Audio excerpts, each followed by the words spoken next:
पंचायतन आरती म्हणजे पंचायतन यागाच्या निमित्ताने नागपूरला महाराजांचं जे प्रवचन झालं त्याच्यात पंचायतन आरतीचा अर्थ केला होता महाराजांनी.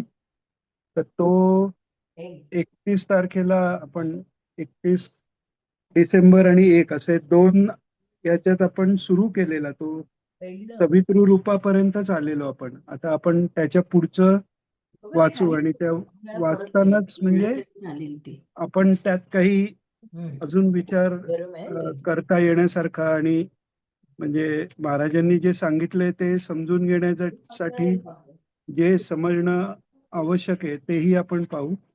आणि कोणाला काही त्याच्यात सांगायचं असेल किंवा शंका असेल तर मध्ये हात रेज केला तर आपण तेही घेऊ मध्ये.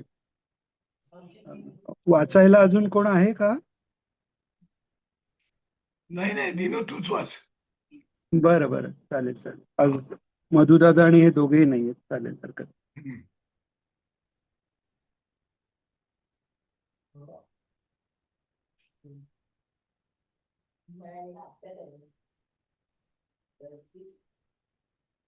तर मागच्या 2 सेशन मध्ये फक्त सुरुवातच झालेली, त्याची बॅकग्राऊंड समजणं या पंचायतनाची ते आवश्यक होतं. तर आपण सवितृ रूपापर्यंत आलेलं, तर त्यातलं थोडस जे झालं ते परत घेऊ कारण मध्ये गॅप बराच झालेला. त्यामुळे ते थोडस परत वाचू आणि पुढे जाऊ म्हणजे एक सलग आपल्याला थोडस समजून घेण्यासाठी बरं पडेल. तर इथे महाराज सांगतायत आपण प्रवचन वाचू आणि मग मध्ये मध्ये जसं आवश्यक तिथे थांबून त्याच्यावर विचार करू. महाराज म्हणतात इथे, ईश्वराचे स्वरूप ईश्वरी सर्वभूतानाम किंवा ईश्वरच सर्वभूतानाम अशा दोन्ही प्रकारांनी वर्णन केलेले आहे. नियामक शक्ती ईश्वर रूपानेही आहे आणि ईश्वरी रूपानेही आहे. ईश्वरी रूपानेही दाखवली आहे. सद्गुरु वासुदेवानंद सरस्वती स्वामी महाराजांची एक आरती आहे, पंचायतनाची आरती म्हणून त्यांनी केलेली आहे. त्या आरतीमध्ये पंचायतनाचे स्वरूप काय आहे? 5 ईश्वर भिन्न भिन्न आहेत की एकच आहेत असे विचार देऊन ईश्वर स्वरूप एकच आहे असे ध्यान त्यांनी केलेले आहे. भेद नाहीसा व्हावा असा उपक्रम त्यात आहे. तर हे पंचायतन म्हणजे ज्यांनी मागची 2 अटेंड केलं नसेल त्यांच्याकरता, पंचायतन यागात 5 प्रमुख ज्या दिनेश दादा, ईश्वर. हा दिनेश दादा, तू थोडा जरा जवळ येऊन बोल. इकडे तुझा आवाज खूप कमी ऐकायला येतोय. बरं बरं बरं चालेल. माझा व्हॉल्यूम मी ना फुल आहे पण आवाज कमी ऐकायला हा येतोय. चालेल, थोडं जवळ घेतो अजून. पुढच्या वेळी हा ना मी आम्हाला थोडासा माईक पण घेईन. आम्हाला क्लिअर येतोय दिनेश. हा ते काकांच्या इथे लॅपटॉपचं थोडं हे कमी येत होतं. हा तेच तेच बरोबर. आता ठीक आहे थोडा काका? वैशाली आता ठीक आहे काका? हा हा येतोय येतोय ना, मगाचपेक्षा चांगला येतोय. बरं आहे ना? हा हो. हा तर 5 जी ईश्वराची रूप आहेत. एक आहे सवितृ रूप. सवितृ म्हणजे सूर्य नाही, सूर्यालाही जे तेज देतं ते परमात्म तत्व, ते तेजो रूपाने बुद्धी रूपाने, बुद्धी रूपाने म्हणण्यापेक्षा बुद्धीला प्रकाश देणारं ते सवितृ रूप आहे. मग गणेश रूप, देवी रूप, भगवान शिव शंकर रूप आणि विष्णू रूप असे हे 5 वेगवेगळ्या स्थापना होतात. याचा अर्थ 5 वेगवेगळ्या देवांची पूजा होते असा त्याचा अर्थ नाहीये आणि तेच सांगतायत महाराज इथे. आणि ते सांगण्यासाठी हा सर्व या 5ही रूपाचं एकत्व कसं, आत्मतत्व एकच कसं आहे आणि ते जे ज्याला तुम्ही विष्णू म्हणता, विष्णू याचा अर्थच, विष याचा अर्थ पसरणे, विष्णू याचा अर्थ सर्वव्यापक म्हणजे सत जे तत्व आहे सच्चिदानंद, त्याचीच कार्यानुरूप घेतलेली ही 5 वेगवेगळी रूपं आहेत. पण मूळ तत्व ते विष्णू रूप हे एकच आहे. तर तेच या पंचायतनाच्या आरतीत मोठ्या महाराजांनी सांगितलेलं आहे. आता ते संस्कृत आणि आरतीत काव्यरूपात असल्याने ते कळायला कठीण, म्हणून महाराजांनी ह्या प्रवचनात ते सांगितलेलं आहे. अर्थात हे प्रवचन ही जे झालेलं आहे ते आपण पाहाल सुरुवातीला तर अ, अ, कृष्णा शास्त्रीय आर्वीकरांच्या इथे नागपूरला झालेलं, त्यांचे वडील आणि त्यांनी जो पंचायतन याग केला त्या निमित्ताने झालेलं. म्हणजे कदाचित तिथे वैदिक लोक की ज्यांना ही वेदातली किंवा उपनिषदातली जी संज्ञा आहे, टर्मिनॉलॉजी आहे, ती माहिती आहे, त्यांच्या समोर असल्यामुळे थोडस हे प्रवचन इतर प्रवचनापेक्षा कळायला थोडस कठीण जाण्याची शक्यता आहे, ज्यांना महाराजांची प्रवचन वाचायची सवय नसेल त्यांना. किंवा तसंही हे थोडस तात्विक असल्यामुळे थोडं कठीण आहे. त्यामुळे थोडं आपण हे नुसतं न वाचता त्याच्यात मध्ये मध्ये जिथे स्पष्टीकरण आवश्यक आहे तसं आपण घेत आपण पुढे जाऊ. तर त्यामुळे सुरुवातीलाच महाराजांनी हा विषय समोर ठेवलाय की जे कन्फ्युजन सगळ्यांच्या मनात असतं की 5 ईश्वर भिन्न भिन्न आहेत, म्हणजे देवी वेगळी, शंकर वेगळे, विष्णू वेगळे, असं आहे का एकच आहेत, हा विचार समोर ठेवून हे एकत्वापर्यंत या विचारापासून किंवा शंकेपासून ते निशंक होऊन ते एकच आहेत भेद नाहीसा करण्याकरता जो विचार आहे तो सांगण्याकरता ही आरती आहे. आणि तीच आरती महाराजांनी त्याच उद्देशाने इथे समजावून सांगितले, एक्सप्लेन केले. तर आरतीत सुरुवातीला पहिलं कडवं असं आहे, जय जय सवित जय सवित गजमुख नगतनये ईश हरे वेदावली भेदावलीम अपनेतुम ध्याये हृत्कुहरे. आता इथे महाराज काय सांगतात ते आपण वाचतोय. यातली भेदावली घालविण्याकरता मी ध्यान करतो असा विषय आहे. सविता, गजमुख, नगतनया, ईश आणि हरी या 5ही स्वरूपाचे चिंतन हा भेद जाण्यासाठी मी करतो असे म्हणतायत. महावाक्याचा अर्थबोध होण्याकरता पदार्थ ज्ञानाची जरुरी आहे. आता महावाक्य म्हणजे काय, तर बहुतेक सगळे जे आपण नेहमी सत्संगाला असतो त्यांना हे माहिती आहे. आपण मागे आत्मानात्म विचारही घेतला होता. तरी जे नवीन आलेत त्यांच्याकरता म्हणून आपण हे थोडस घेऊ की महावाक्य म्हणजे कोणत्याही गोष्टीला जेव्हा महा हा अ, हे आधी लागतं तेव्हा तिथे कुठेतरी जीव ब्रह्मैक्य बोधाचा संबंध असतो. मग महावाक्य म्हणजे काय, तर ज्या वाक्यात जीव आणि ब्रह्म हे तत्वदृष्ट्या एक आहेत याचा उपदेश असतो ते महावाक्य. प्रत्येक वेदाची महावाक्य वेगळी, अशी 4 महावाक्य आहेत. तसं छांदोग्याचं तत्वमसी हे आहे. तत् म्हणजे तो ईश्वर, आणि त्वम म्हणजे तू जीवात्मा, हे तो तूच आहेस, हे ते महावाक्य आहे. पण त्या महावाक्याचा अर्थ नीट समजण्याकरता जर आपण नुसता तो घेतला, तो ईश्वर आणि तू एक आहे किंवा अहम ब्रह्मास्मी आपण म्हटलं, मीच ब्रह्म आहे, तर ते विसंगत दिसतं. कारण सर्वव्यापी जो ईश्वर आहे, सर्व साक्षी आहे, सर्व समर्थ आहे, आणि मी तर या देहापुरता आहे. मी सर्व साक्षी नाही, माझी दृष्टी जिथपर्यंत जाते आणि मी जागृत अवस्थेत असतानाच मला जे जेवढं दिसतं तेवढं अल्पसाक्षीत्व माझ्याकडे, अल्पज्ञत्व आहे, अल्पसाक्षीत्व आहे आणि अल्पजीवत्व पण आहे. आणि परब्रह्म हे सत म्हणजे सर्व त्रिकाल अबाधित आणि सर्वकाली सर्व देशात एकसारखं असणारं आहे. मग ते एक कसं, तर त्याच्यासाठी लक्षणा सांगितलेल्या आहेत. आणि ते समजण्याकरता तत्पदार्थ शुद्धी आणि त्वम पदार्थ शुद्धी. पदार्थ म्हणजे मॅटर असा अर्थ नाहीये इथे. पदार्थ म्हणजे पदाचा अर्थ, म्हणजे तत्पदाचा अर्थ आणि त्वम पदाचा अर्थ याच्या ज्ञानाची आवश्यकता आहे. म्हणून महाराजांनी म्हटलेलं आहे की महावाक्याचा अर्थबोध होण्याकरता पदार्थ ज्ञानाची जरुरी आहे. वाक्यार्थ बोधाला आता महाराज प्रवचनातलं वाचतोय आपण. वाक्यार्थ बोधाला पदार्थ ज्ञान लागते, परंतु पदार्थ ज्ञान शुद्ध पाहिजे. तत्पदार्थ शुद्धी, नुसते ज्ञान नाही तर शुद्ध ज्ञान. आता म्हणजे काय?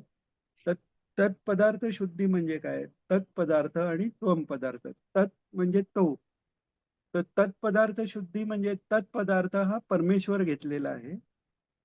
तर त्याची तत्पदानी परमेश्वर दाखवलेला आहे, त्याचा अर्थ.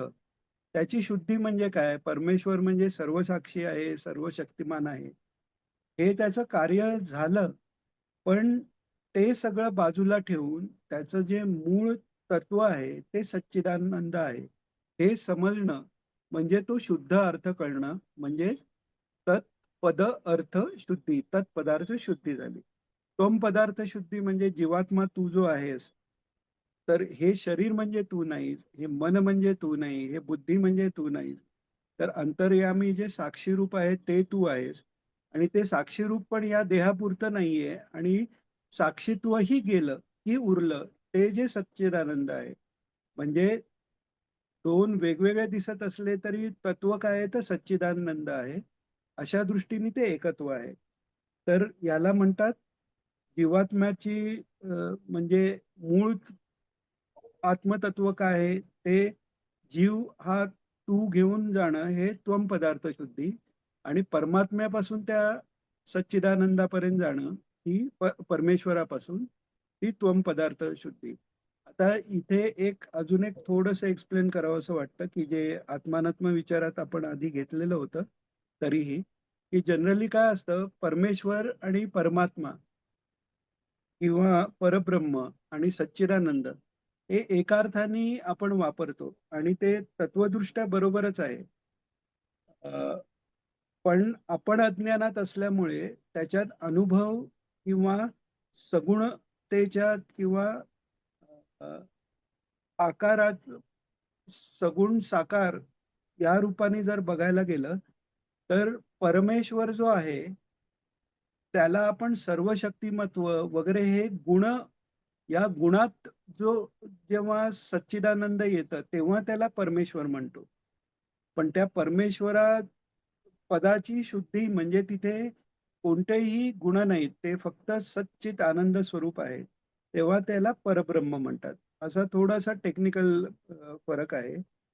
परमेश्वराला, जीवाला जीवत्व असताना तो अज्ञानी आहे आणि त्याला आनंद नाही, पण परमेश्वराचं तसं नाही. त्याचा तो एकाच वेळी सर्वव्यापी सच्चिदानंद निर्गुण निराकारही आहे, सगुण निराकारही परमेश्वर रूपाने आहे, की सर्वव्यापी आहे पण भक्तवत्सल आहे, आणि सगुण साकारही तोच आहे.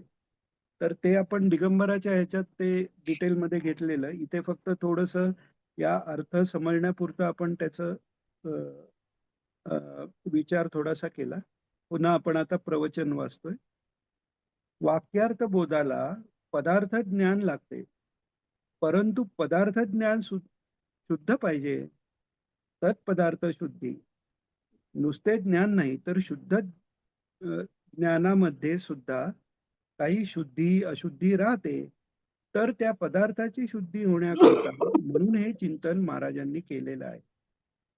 त्यामुळे कोणतीही आरती आपण मागे श्रीपाद श्री वल्लभ स्तोत्राचा किंवा इतर स्तोत्राचा अर्थ करतानाही पाहिलं की ते स्तोत्र कशा करता आहे, त्यात नक्की काय मागितलेलं आहे ते जाणून जर आपण ते स्तोत्र म्हटलं, प्रार्थना केली, तर त्याचं फल आपल्याला योग्य रीतीने पूर्णपणे मिळतं. तसं इकडे ही जी आरती मोठ्या महाराजांनी केलेली आहे, तर त्या करण्याचा उद्देश काय, त्या आरतीचा उद्देश काय, तो महाराजांनी इथे सांगितलेला आहे. काय म्हणतायत महाराज, तर त्या पदार्थाची शुद्धी होण्याकरता म्हणून हे चिंतन महाराजांनी केलेलं आहे. म्हणजे ही आरती म्हणजे त्या पाचही ईश्वर स्वरूपाचं चिंतन करून ती सर्व पाचही रूप म्हणजे एकच कसं सच्चित आनंद रूप आहे, हे चिंतन महाराजांनी केलेलं आहे.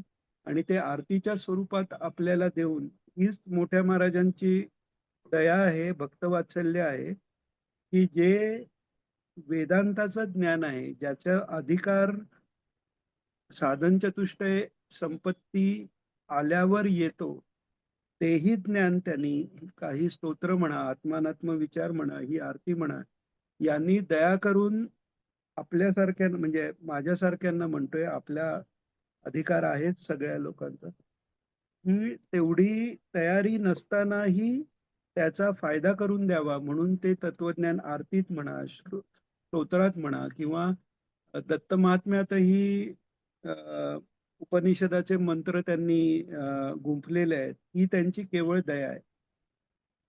तर ते महाराजांनी सांगितलं इथे, की पुन्हा प्रवचन वाचतोय आपण आता. तर त्या पदार्थाची शुद्धी होण्याकरता म्हणून हे चिंतन महाराजांनी केलेले आहे. भेदावली दूर करावयाची आहे, मग त्या भेदावलीचेच चिंतन करायचे आहे. याचा अर्थ काय? भेदावली म्हटले, भेदावली म्हणजे भेदेची चेन, भेदाची चेन म्हणजे नुसता एकच भेद नाही, बराच भेद आहे. तर अ, भेदावली दूर करायची हे तर आपण समजू शकतो, सगळे भेद गेले म्हणजे ईश्वर म्हणजे हे नाही ते नाही, ही अमुक माया आहे, तमुक आहे, हे सगळं बाजूला करून सच्चिदानंदापर्यंत जायचंय, हे तर आपल्याला समजतं. भेदावली दूर केली पाहिजे. पण पुढे म्हटलंय भेदावलीच चिंतन करायचंय का? कारण भेद असा काही नाहीच आहे. मागेही आपण पाहिलेलं की महाराजांनीच प्रवचनात सांगितलेलं आहे का, की समर्थांना एकाने विचारलं की ईश्वराने सृष्टी निर्माणच का केली, हे दुःख निर्माणच का केलं, हे जग असंच का आहे, किंवा ते झालंच कसं, कर्मानी जन्म येतो म्हणतात, तर सुरुवातीला जन्म आलाच कसा, अशा पद्धतीचा काहीतरी प्रश्न त्यांनी केला असेल समर्थांना. तेव्हा समर्थ म्हणतात, अगाजे झालेची नाही त्याची वार्ता पुसते काही. म्हणजे जे झालंच नाही त्याची वार्ता काय पुसतो, म्हणजे जग झालंच नाहीये, हा सगळा भास आहे, तर त्याच्याबद्दल विचार करून काय करायचंय. पण तिथे पोचायच्या आधी हे सगळं भासमान जे जग आहे, त्याच्यापेक्षा ईश्वर कसा वेगळा आहे, त्याच्यापेक्षा जीव हा कसा वेगळा आहे. आणि मग जीव ब्रह्म एकत्व झाल्यानंतर दुसरा जो भाग महाराजांनी सांगितलाय की भेदावलीचं चिंतन. मग नंतर जे बाहेरचं जगही दिसतंय, जे माया म्हणून म्हटले, ही भक्तांसाठी लीला आहे किंवा ज्ञानी महात्मासाठी तो चिरविलासच आहे. तर ह्या पद्धतीला व्यतिरेक आणि म्हणजे अन्वय आणि व्यतिरेक असे म्हणतात. म्हणजे पहिल्यांदा अ, सगळ्यातनं वेगळं काढून आत्मतत्वापर्यंत पोचायचं आणि मग सगळ्याचा अंतर्भाव त्यातच आहे.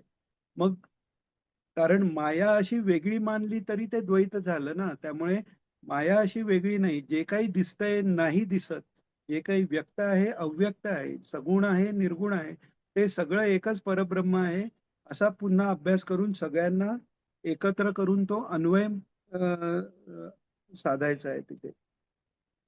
तर महाराज म्हणतात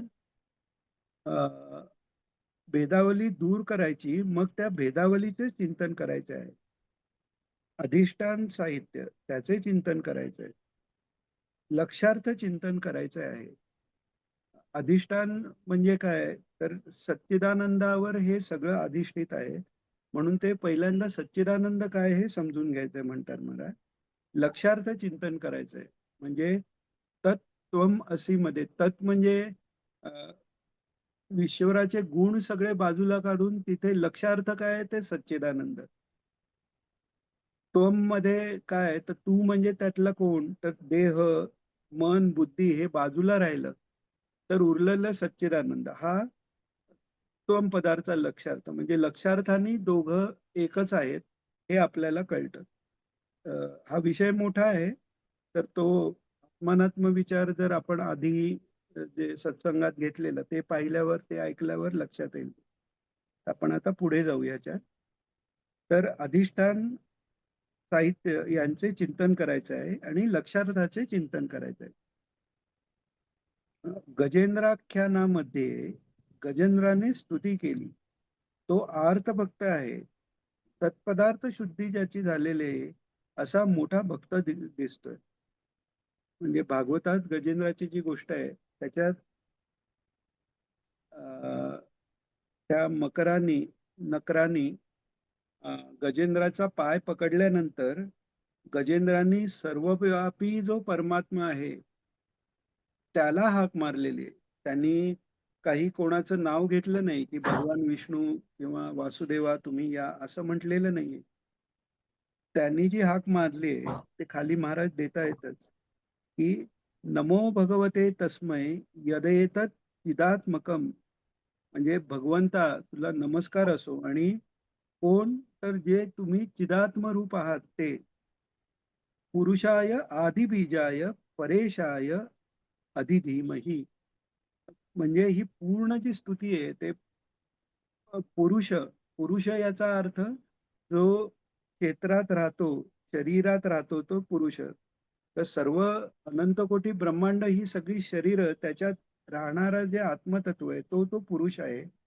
आदी बीज आहे. ओम नमो जी आद्यामध्ये जे सांगितलेलं आहे तो आदी, सगळ्याच्या आधी असलेलं असं ते तत्व आहे.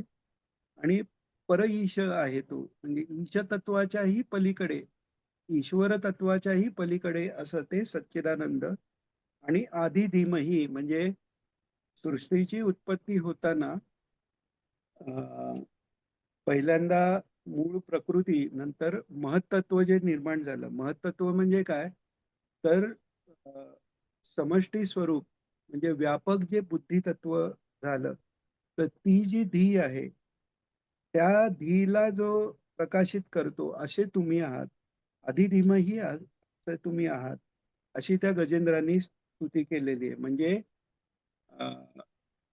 आणि त्यावेळी त्यांनी स्तुती केल्यानंतर भागवतात महाराज सांगतात की कोणी इंद्र आदी कोणीही देव आलेले नाहीत, कारण हाक मारलेलीच नाहीये कोणाला. पण भगवान स्वतः चतुर्भुज भगवान गरुडावर बसून आलेले आहेत. तर यात सांगतायत काय, म्हणजे त्या गजेंद्राची तत्पदार्थ शुद्धी आधीच झालेली आहे. त्याला परब्रह्म कोण, परमात्मा कोण, भगवान विष्णू हे मूळ कोण आहेत, किंवा सर्व देवांच्या अंतर्यामी, सर्व जीवांच्या अंतर्यामी, स्थावर जंगम सगळ्याच्या अंतर्यामी तत्व काय आहे हे त्याला कळलेलं आहे.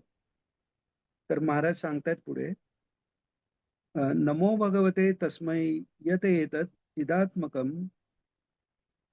पुरुषाय आदिबीजाय परेशाय आदिधीमहि, असा उपक्रम या स्तुतीत आहे. नामोल्लेखन आहे, नामोल्लेखन नाही आहे, फक्त कार्याचा उल्लेख आहे. संपूर्ण विश्व ज्याच्या स्वरूपामुळे, ज्याच्या सानिध्यामुळे कार्यप्रवण दिसते आहे, त्याचा परिणाम शुकाचार्य महाराजांनी असा वर्णन केला की तळमळीने त्यांनी हाक मारली, प्रार्थना केली, स्तुती केली, सगळे उत्तम सिद्धांत त्यात मांडले, तत्पदार्थ शुद्धीही त्यात दिसून येते. परंतु बाकी कोणीही देव आले नाहीत. संकटातून सोडवण्याची शक्ती काय देवाला नाही असे नाही.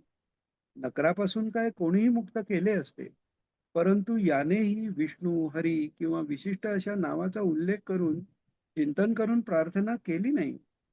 सर्वात्मक अशा प्रकारचे श्रीहरी त्या ठिकाणी प्रकट झालेले आहे.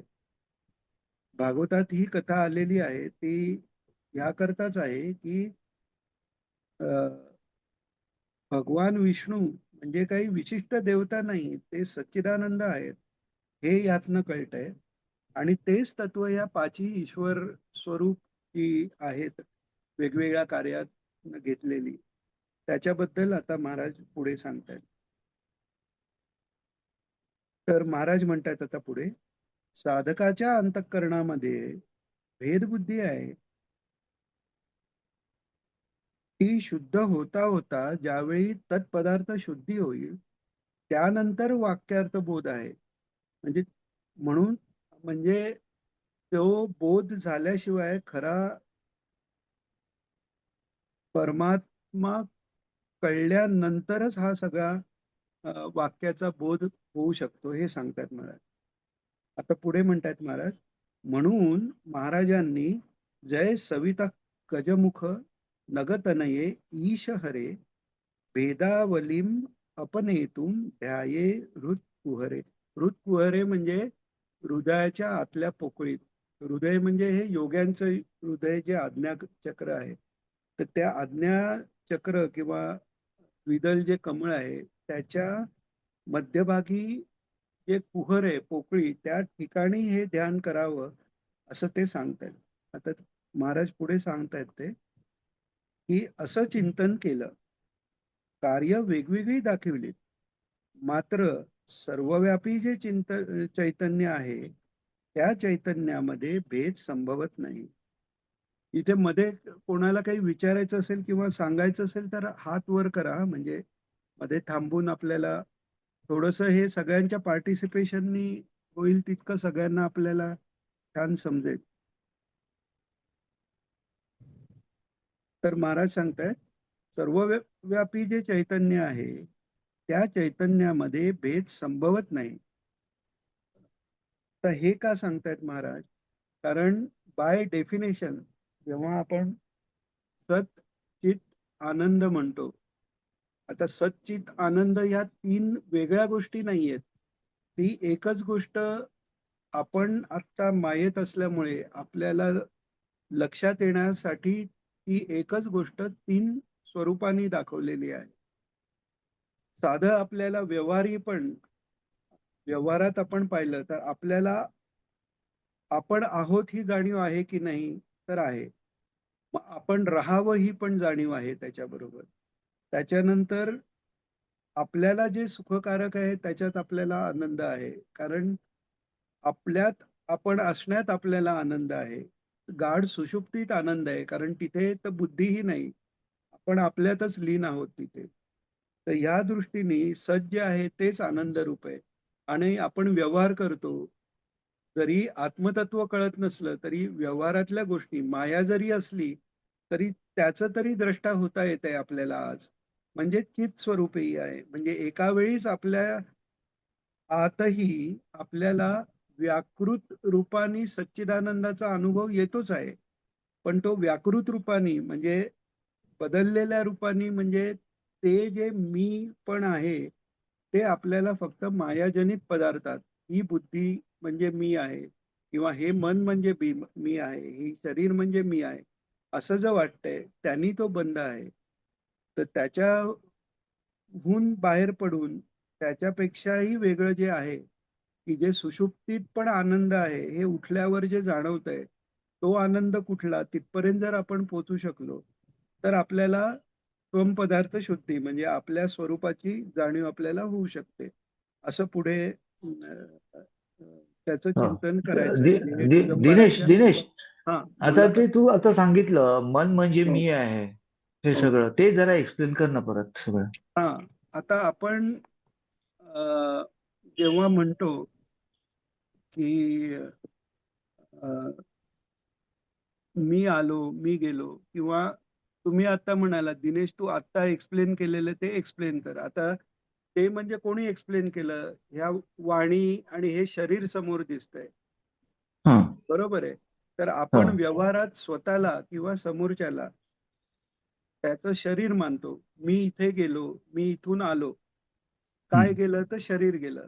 किंवा अ, अ, आपण जे म्हणतो की मला भूक लागली, तहान लागली, तिथे आपण प्राणाचा संदर्भ घेतो. हा. भूक तहान हे प्राणाचे गुणधर्म झाले. बरं, मी विचार केला, हे जेव्हा म्हणतो मला वाईट वाटलं, बरं वाटलं, म्हणजे हे मला वाईट वाटलं, बरं वाटलं, हे माझ्या मनाला वाटलेलं मी स्वतःवर त्याचा आरोप करतो. तेव्हा मी स्वतःला मन समजतो, किंवा माझा हो हो निर्णय हो. झाला, किंवा अ, अ, ईश्वरच सगळं करणारा आहे या हा माझा हम्म. निर्णय झाला, असंही जेव्हा मी म्हणतो तेव्हा माझा निर्णय म्हणजे कोणाचा निर्णय झालाय? तर तो ईश्वर बुद्धीचा झालाय. बुद्धीचा. हा आत्मतत्व आहे ते कोणताही विचार, निर्णय, संकल्प, विकल्प याच्या पलीकडे त्या आत्मतत्वाकडनं कोणताही व्यवहार नाही. व्यवहार हेच मायेचं रूप आहे.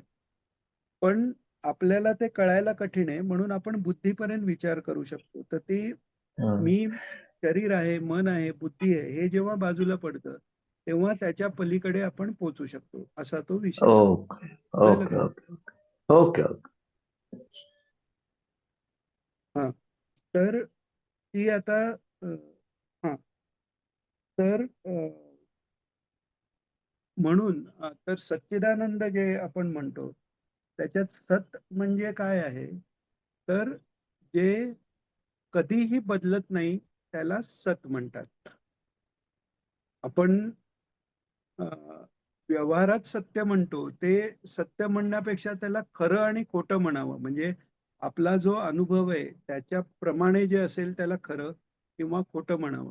कारण एखादा माणूस जे बोलला ते दुसऱ्याला त्यांनी जसंच्या तसं सांगितल्यावर आपण सत्य म्हणतं, पण ते बोललेलं केव्हाच संपून गेलेलं आहे, ते नाहीसं झालेलं आहे, म्हणजे अस्तित्वातच नाहीये आता. आत्ताही आपण बोलताना मगाशी जे वाक्य बोललं ते संपून गेलं, त्याच्या पुढचं वाक्य बोललं जाते, तरी पण आपण सत्य म्हणतो.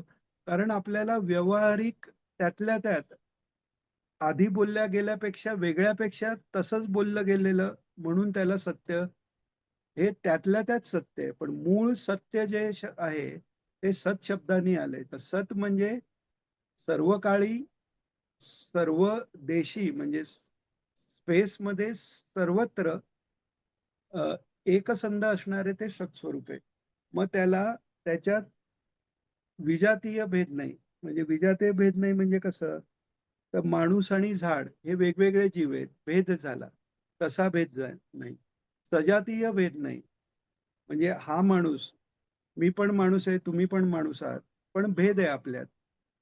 मी दिसायला वेगळा, तुम्ही दिसायला वेगळा, माझा व्यवहार वेगळा, तुमचा व्यवहार वेगळा, माझं मन वेगळं, तुमचं मन वेगळं, हा भेद आहे. पण सत्तत्वात तो भेद नाही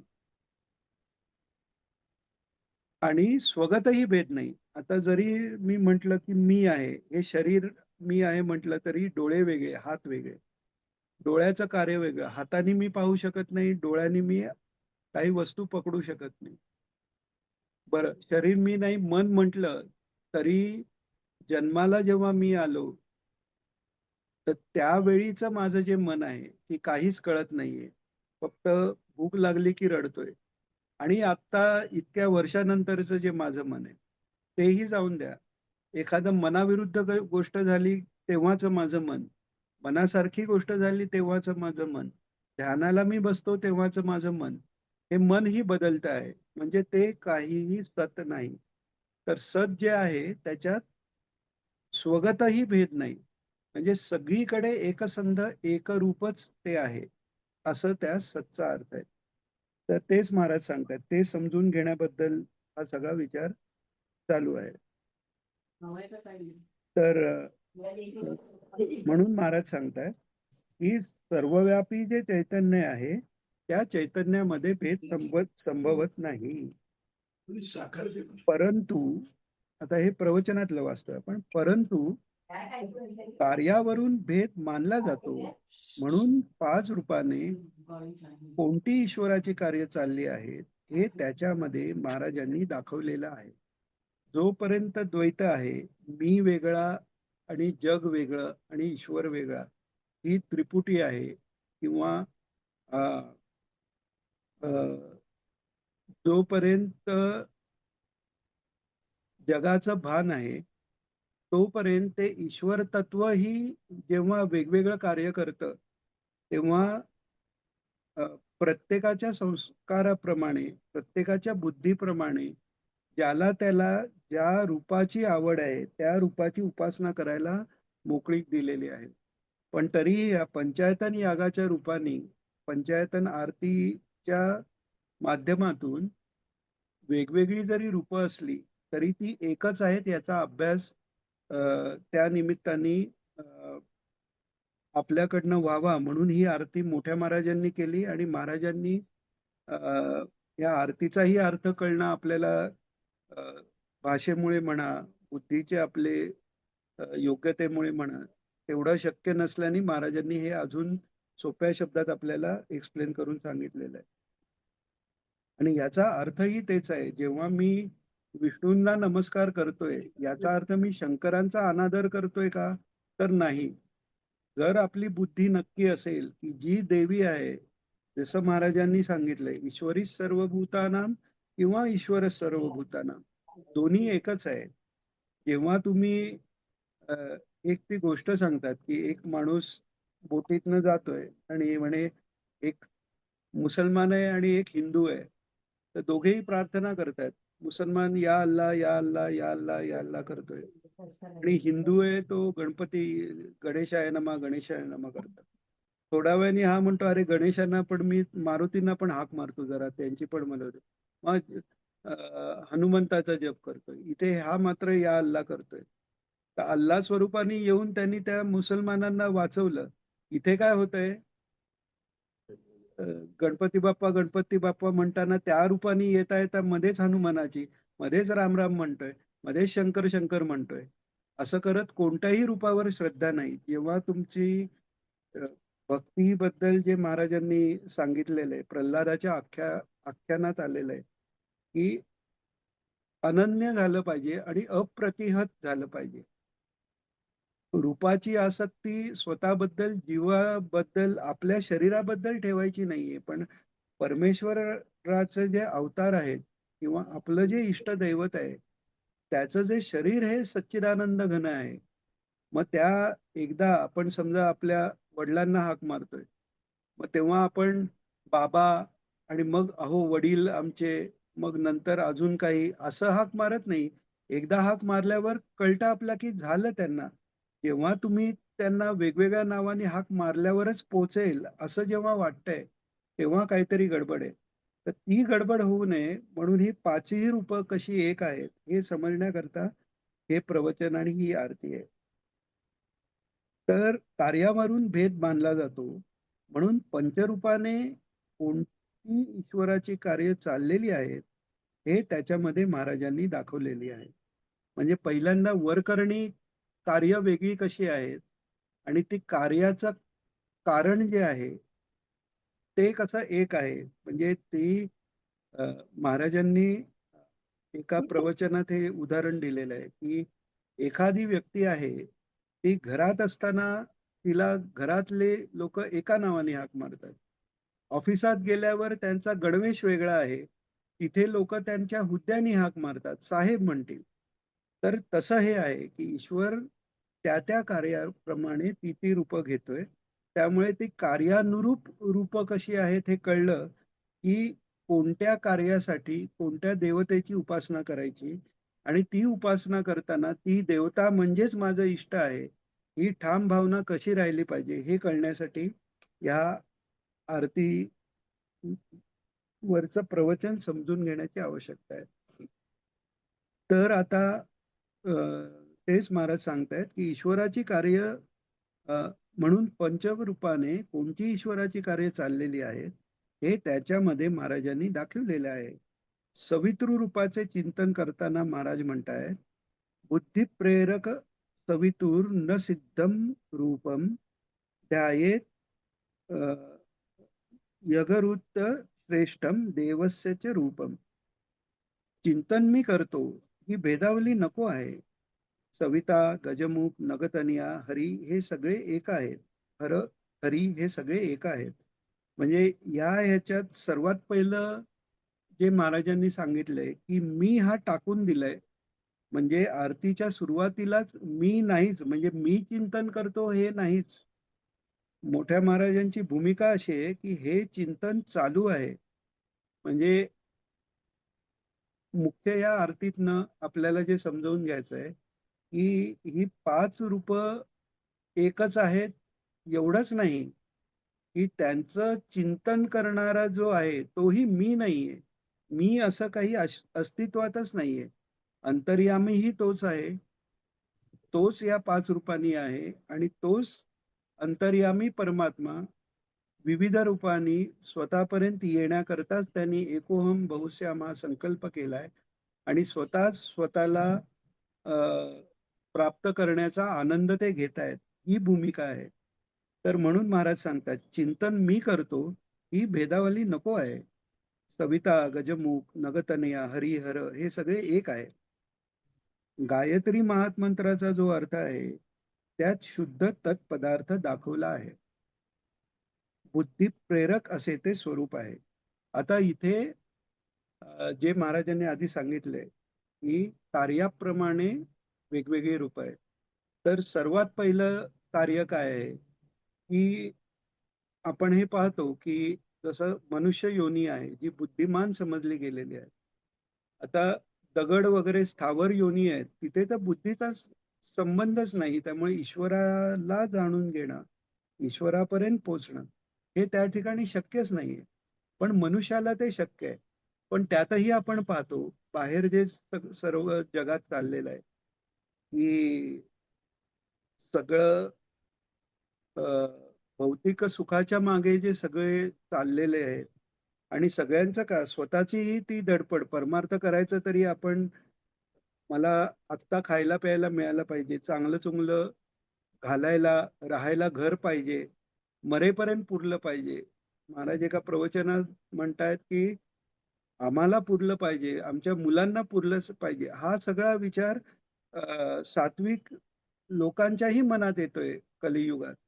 तर ते असताना त्याच्यातनं बाहेर पडण्यासाठी सर्वात पहिल्यांदा जी बुद्धीला मूढ अवस्था आलेली आहे. मूढ अवस्था काय आहे की व्यवहारातही जी बुद्धी चांगली चालते किंवा काही व्यवहारिक आपण सत्ता मिळवतो किंवा पैसे मिळवतो, तर ही बुद्धिमत्ता मानलेलीच नाहीये. ही मूढावस्था आहे. कारण या निशा सर्वभूतानां तस्या जागृती संयमी जेव्हा म्हणतायत भगवान, तेव्हा ते काय म्हणतायत, जिथे लोकांचं जिथे निशा म्हणजे रात्र आहे म्हणजे काय की लोकांचं जिथे दुर्लक्ष आहे, जिकडे त्यांचं बुद्धीचा प्रवाह गेलाच नाहीये, तिकडेच संयमी जो आहे तो तिकडे जागृत आहे.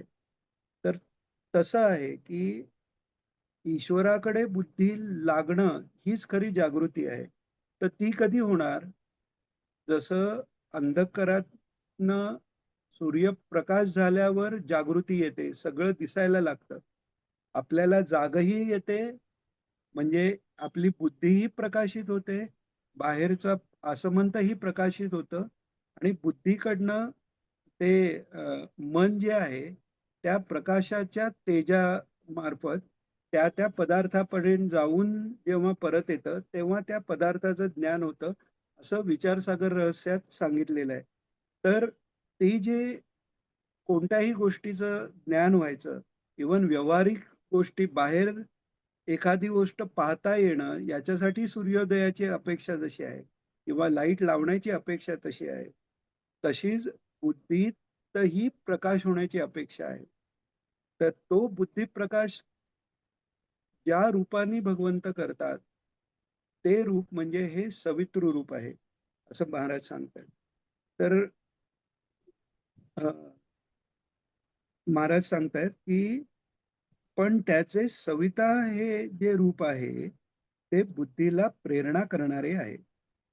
सविता स्वरूप जो ईश्वर आहे तो बुद्धीला प्रेरणा करतो. ददामी बुद्धी योगम तम येन माम उपयांती ते. हा गीतेतला श्लोक आहे, तो सांगतायत महाराज. बऱ्याच वेळा महाराज या श्लोकाचा उल्लेख करतात की जो नित्ययुक्त होऊन माझी उपासना करतो त्याला मी तदामी बुद्धी योगंतम, त्याला मी हा बुद्धियोग देतो आणि त्या बुद्धियोगाच्या द्वारानी तो माझा भक्त येन माम म्हणजे मला उपयांती ते, मला माझ्या जवळ येतो, मला प्राप्त करतो असं भगवान म्हणतात. आणि म्हणजे याकरताच म्हणजे वेळोवेळी महाराजांनी वेगवेगळ्या प्रवचनांच्या माध्यमातून बुद्धिवाद जो आहे तो योग्य बुद्धिवाद कसा आहे, तो योग्य बुद्धिवाद हाच बुद्धियोग आहे. पूर्ण गीता हीच भगवंतांनी अर्जुनाला जी सांगितली तो तदामी बुद्धियोगमचं प्रात्यक्षिकच आहे. अर्जुनाला मनाच्या अवस्थेतून बुद्धीच्या अवस्थेत आणून त्याला बुद्धियोग देणं म्हणजे ती बुद्धी परमात्म्याशी एकरूप होण्यासाठी योग्य बनून तिथपर्यंत आणणं, हे सगळं गीतेच्या उपदेशाच्या माध्यमाने भगवंतांनी केलेलं आहे. म्हणून आपण शनिवारच्या सेशनमध्ये बुद्धी विषयावर महाराजांनी जे जे सांगितलेलं आहे आणि जे जे या ग्रंथांचा निर्देश करून त्यातली तत्व जी सांगितलेली आहेत त्याच्यावर आपण शनिवारी बुद्धीवर त्याकरता आपण समजून घेण्याचा प्रयत्न करतो. तर तेच इथे महाराजांनी सांगितले की महाराज काय सांगतात पाहू इथे. भगवान सांगतायत बुद्धी कर्मानुसारिणी असते असाही एक सिद्धांत आहे.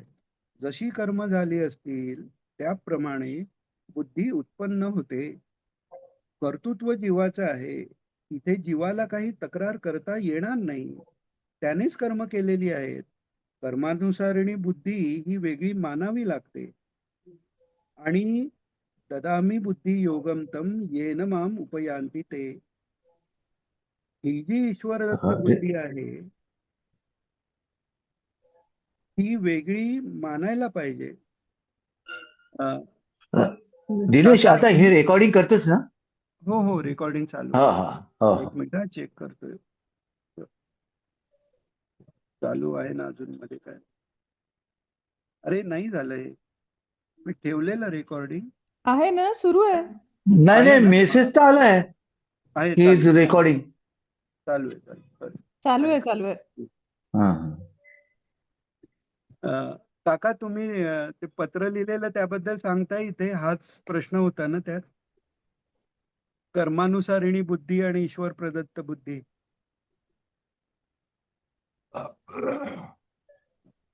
महाराजांना जेव्हा हा प्रश्न विचारला होता तेव्हा त्यांनी असं सांगितलं होतं की जेव्हा आपली बुद्धी शुद्ध असते, म्हणजे आपल्या मनाप्रमाणे नाही,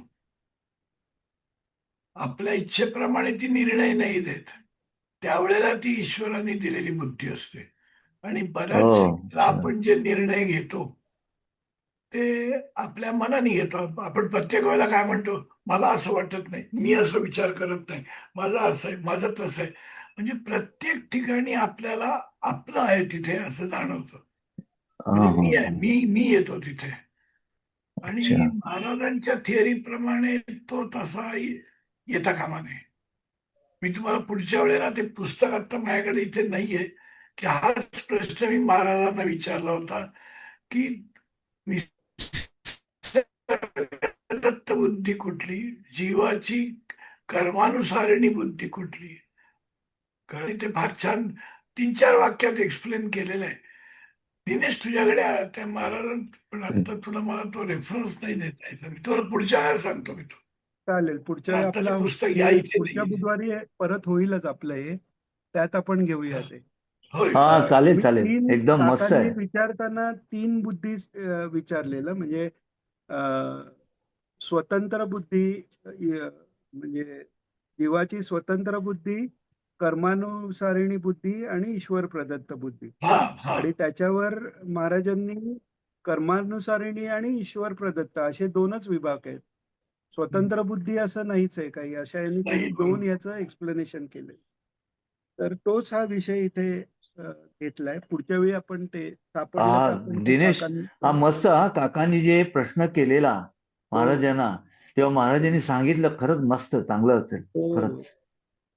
हेच आहे, म्हणजे प्रश्न म्हणजे महाराजांना योग्य प्रश्न करून त्यांच्याकडनं ते ज्ञान घेणं, हेच तर महत्वाचं. म्हणजे काकांनी जे केलं सगळं, आणि त्यामुळेच आपल्याला सगळी ही प्रवचनं म्हणा किंवा महाराजांची संभाषणातनं त्यांची शंका समाधान ते त्याच्यामुळे झालेलं आहे. म्हणजे ईश्वराची बुद्धी ही देतो, ती कुठली, ते खूप महत्वाचं आहे खरंच. हे प्रश्न पडायलाही खूप हे लागतं, तयारी लागते. नाही, देहरकर काय गमत आहे माहिती का? हे आपण या ह्याच्यामध्ये सगळं ऐकतो, ही गंमत नाही, ही आपल्याला मार्गदर्शन आहे. म्हणजे ह्या आपल्या विचारांमध्ये फरक पडला पाहिजे. बरोबर. आणि दुसरं आपण वाचतो ऐकतो तेव्हा त्याच्यावर प्रश्न पडले पाहिजेत. बऱ्याच वेळा आपल्याला काय होतं, आपण मागे पण बोललो की अ, काही शब्द आपण गृहीत धरून पुढे जातो. जसं आपण घोरात कष्टाच्या वेळी बघितलं, प्रीतिम क्लेशम त्वम हराशुत्वदन्यम, किंवा भावग्राह्य क्लेश हरीन सुखिते. क्लेश म्हणजे त्रास, एवढंच सोपं घेऊन आपण पुढे जातो, पण ते तसं नाहीये. तसंच महाराजांचे प्रवचनातले साधे साधे जरी शब्द असले तरी ते आता तिकडे. आता हा, दिनेश काकांनी आम्हाला सांगितलं घोर पापम तापम व्याधी मादीचं दैन्यम, म्हणजे त्याचा अर्थ सांगितलेला काकांनी आम्हाला, हो मग. की आपण काय, आणि पुढचं जे दन्यम आहे हो, त्याच्याबद्दल काकांनी सांगितलं. हे काय, हे दैन्य आणि त्वदन्यम. दन्यम. हो खरंच. म्हणजे कधी कधी आपण चुकीचं इथं प्रोसीड म्हणजे पुढे जातो, हो, पण ते चूक आहे. हो.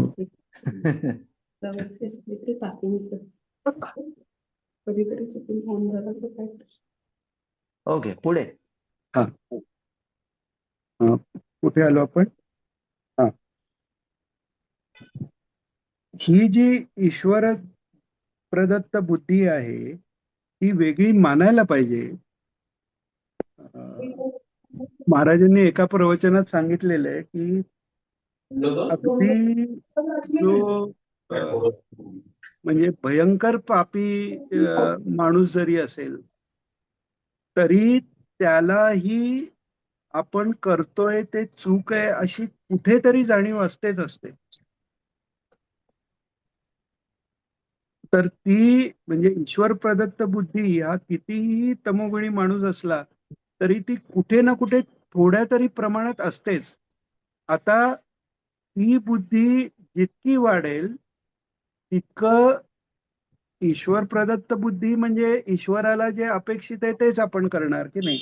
त्यामुळे ईश्वर हा, प्रदत्त बुद्धीनी जर आपलं आयुष्य जायचं असेल किंवा त्याप्रमाणे आपण वागणं व्हायचं असेल तर ईश्वराची जी आज्ञाशास्त्र आहे, अ, गुरूंचं जे मार्गदर्शन आहे, आपली जी उपासना गुरूंनी दिलेली आहे ती जशी जशी आपण करत जाऊ तसं तसं बुद्धी हा आरसा आहे. तर बुद्धीवर समजा आपण मागेही बुद्धी हा विषय आपण जे शनिवारी घेतोय त्या ह्याच्यात आपण सुरुवातीला पाहिलं की एक मल्टी डायमेन्शनल आरसा म्हणा बुद्धीला, आणि होय त्याच्यावर जे संस्काराची घाण लागलेली आहे होय. त्यामुळे ते आत्मतत्व प्रकाशित होत नाही. तसं ईश्वराने दिलेली बुद्धीचा जो भाग आहे तो झाकला जाऊन या संस्काराचा भाग जास्त येतो. तर जितकी आपण शुद्धी कर्म का करायची, तर कर्माचरणाने उपासनेनी बुद्धी शुद्ध झाली.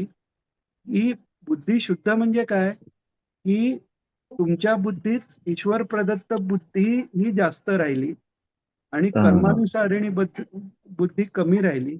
आणि कर्म जर ईश्वराचीच झाली, ईश्वराची कर्म म्हणजे ईश्वराचं गुणगान आहे, सच्चरित्र वाचन आहे, ईश्वराने जी पुण्यकर्म सांगितले किंवा ईश्वराची जी सेवा आहे म्हणजे संतांच्या वाङ्मयाची सेवा, जी म्हणजे काकांनी पूर्ण आयुष्य त्याच्यावर हे घेतलं की महाराजांचे शब्द प्रत्यक्षात राहावे, टिकावे, सगळ्यांपर्यंत पोचावे, त्याच्यासाठी केलेली हे. तर हे कर्मच ईश्वराचं झालं की मत्कर्म परमो भव असं गीतेत सांगितले. ते जर झालं तर त्याचा परिणाम म्हणून जे कर्मानुसारिणी म्हणजे ती ईश्वर प्रदत्तच होणार, वेगळी कर्मानुसारिणी बुद्धी तयारच नाही होणार. तर बुद्धी शुद्धी करता तो प्रयत्न झाला पाहिजे. तर इथे भगवान सांगतायत की ही जी देऊ नको. आपापल्याकडचं माईक म्यूट करता का? बहुतेक अपर्णाताई तुझ्याकडचा माईक चालू आहे, ते मागचा आवाज येतो.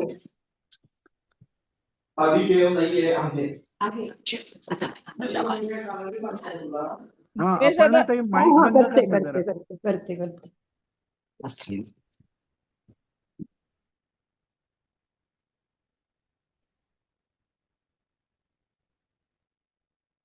हा, कोणाला काही मध्ये विचारायचं किंवा सांगायचं वगैरे असेल ना तर त्यावेळी म्हणजे हात एकतर वर करा किंवा मग तेव्हाच माईक ऑन करून मग तुम्हाला बोलता येईल. म्हणजे बॅकग्राऊंड नॉईज नाही ना. आपण हे रेकॉर्ड पण करतोय ना तेवढ्या करता. हा, तर ही जी ईश्वर प्रदत्त बुद्धी आहे ती वेगळी मानायला पाहिजे. योगक्षेमम महाम्यहम ही भगवंताची प्रतिज्ञा आहे, मोठे कार्य आहे. योगक्षेम शब्दाचा अर्थ संसारापुरताच मर्यादित नाही, पारमार्थिक दृष्ट्या सुद्धा योगक्षेम जरुरी आहे. हे म्हणजे वेगवेगळ्या प्रवचनात महाराजांनी हे एक्सप्लेन केलेलं आहे की योगक्षेमम वहाम्यम हे भगवंतांनी सांगितलंय. त्या पूर्ण श्लोकात कसं आहे की तेषाम नित्याभियुक्तानां योगक्षेमम वहाम्यम, म्हणजे माझ्याशी जे नित्य अभियुक्त असतात. अभि याचा अर्थ अगोदरच, म्हणजे कोणी त्यांना सांगितलं किंवा ईश्वराने सांगितलं माझी उपासना कर, गुरूंनी उपदेश केलाय असं नाही, त्यांची मूळ वृत्तीच ती झालेली आहे. आणि तसे सतत जे मला युक्त राहतात त्यांचा योगक्षेम मी वाहतो असं भगवान म्हणतात. तर महाराजांनी दुसऱ्या प्रवचनामध्ये हे थोडं जास्त एक्सप्लेन करून सांगितले की योग म्हणजे अप्राप्य जे आहे, अप्राप्याची प्राप्ती करून देणे याला योग म्हणतात. आणि प्राप्त झालेलं तसंच टिकवणं हे क्षेम म्हणतात. आणि योग आणि क्षेमाचं हे दोन्ही का सांगायला लागलं त्याच्याकरता महाराजांनी अर्जुनाचं उदाहरण दिलंय की अर्जुनानी विश्वरूप दाखवा सांगितलं, भगवंतांनी ते दाखवलं पण तोच म्हणाला भीती वाटते मला, हे आवर आणि तू ते तुझं चतुर्भुज रूप तेच मला दाखव, तेच मला प्रिय आहे म्हणाला. म्हणजे काय, योग जरी झाला तरी तो योग झाल्यावर तो टिकला पाहिजे. आपण ज्ञानाच्या भूमिका बघताना एक पाहिलं होतं की पंचम भूमिका ही समाधीची प्राप्ती झाली तरी पूर्व कर्मानी आपल्या प्रारब्धानी स्वतः उत्थान मध्येच समाधीतनं जागृती येते आणि जागृतीतनं व्यवहारात आल्यावर मग जो उरलेल्या प्रारब्धानी ज्या काही रागद्वेषाधिक भावनाही असू शकतात तिथे वेगळा वासनाक्षयाचा अभ्यास करावा लागतो असं म्हणतात महाराज. तर म्हणून योग म्हणजे ईश्वराशी योग झाला पण तो टिकून राहणं हा क्षेम आहे. आणि ती तशी बुद्धी देणं, तो बुद्धी योग देऊन तो टिकून ठेवणं हा खरा योगक्षेम आहे असं सांगितलंय महाराजांनी. इथे तेच थोडक्यात सांगितलंय महाराजांनी की अप्राप्य बुद्धी म्हणजे काय? काय अप्राप्य बुद्धी तसं अगोदर सांगितलं ना, त्याचा अर्थ अप्राप्य म्हणजे जे प्राप्त आपल्याला झालेलं नाहीये. काय प्राप्त झालेलं नाहीये, तर भगवंताची प्राप्ती झालेली नाहीये ना. आपण दिगंबरा दिगंबरा श्रीपाद वल्लभ दिगंबरा महामंत्राचा अर्थ जो महाराजांनी सांगितला तो जेव्हा विस्तृत पाहत होतो त्यात शेवटच्या दिगंबराचा अर्थ काय की दिगंबरा गुरु वासुदेव दत्तस्त्वं ब्रह्म काम क्रोध ग्रसितम मा लभ तथैव झटितीव. म्हणजे दिगंबरा म्हणजे तूच गुरु, तूच वासुदेव, वासुदेव सर्वम असा तूच वासुदेव, दत्त तूच, ब्रह्म तूच, अशा तू कामक्रोध नि ग्रसित जो मी झालेलो आहे, म्हणजे माझ्यात कामक्रोध नाहीयेत हा पण विवेक आहे, मी आत्मरूप आहे, पण जे वरकरणी जो अध्यास झालेला आहे कामक्रोधाचा त्या मला तू प्राप्त हो असं सांगितलंय. म्हणजे अजूनही आपल्याला तो प्राप्त नाहीये.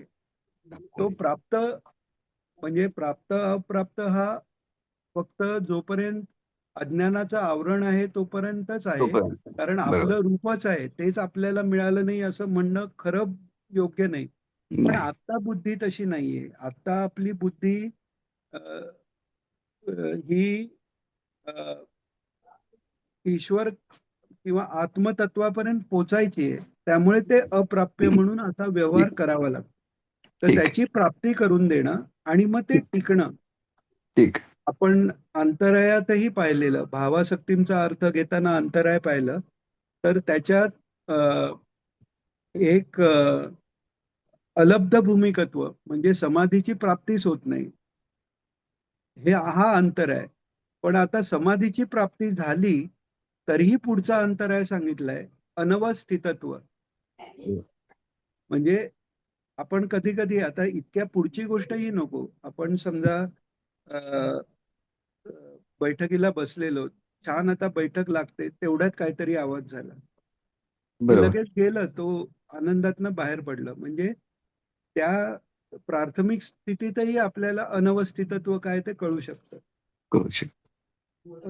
तर हे अनवस्थितत्व, हम्म. तर ते अनवस्थितत्व येऊ नये ह्याची जी काळजी घेतली जाणे ते क्षेम.